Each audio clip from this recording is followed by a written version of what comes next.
Hello and welcome to this first in a series of short videos looking at trade theories. We'll start with mercantilism as it's the oldest trade theory. Okay, so what's the main idea? Well, back in the 1500s and 1600s, people equated wealth with gold and silver. Well, that was the currency at the time, so you can understand why they did that. So what were you to do if you didn't have gold and silver that you could extract from your country? Well, there was war and piracy, but that's generally not such a good idea. The other thing to do was to trade, so you would get goods and then you would sell those to foreign countries. And this exports would lead to gold and silver, which would increase wealth.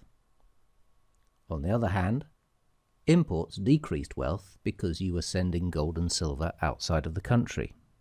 The idea was summed up by Thomas Mann, and I'll quote here. Open quote. "The ordinary means, therefore, to increase our wealth and treasure is by foreign trade, wherein we must ever observe the rule, to sell more to strangers yearly than we consume of theirs in value." Close quote. Okay, let's have a little critique of why this might be a problem. In the 1700s, the philosopher David Hume summed it up quite nicely. He asked us to imagine England and France trading, with England starting off being the country that did the exporting, the manufacture of the goods and exporting. France would import the goods and in turn export gold and silver, money. But there are some problems with this. Let's have a look at the first outcomes of this situation. Let's imagine that, again, that only England is doing the exporting, or the vast majority of the exporting. In return for its exports, it gets gold and silver. This increases the money supply. Now, what happens when money supply increases? You get inflation, especially if it increases much faster than the rate of growth of the economy.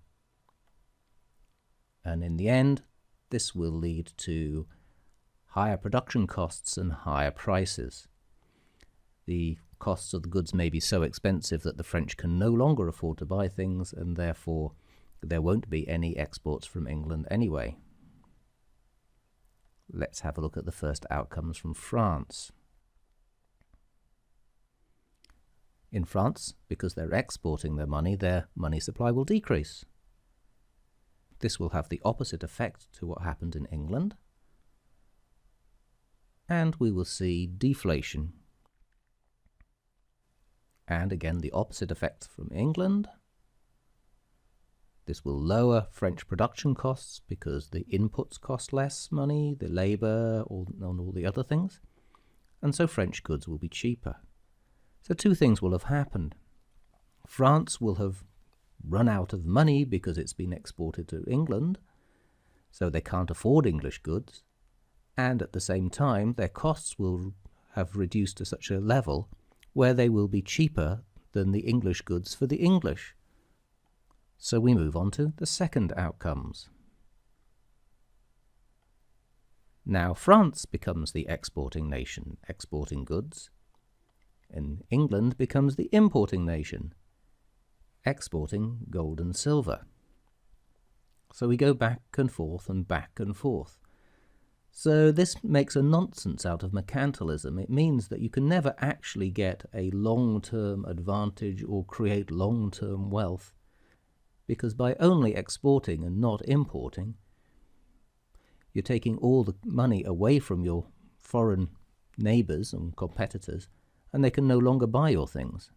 So you'll go into boom or bust cycles, and then you will become the importing nation.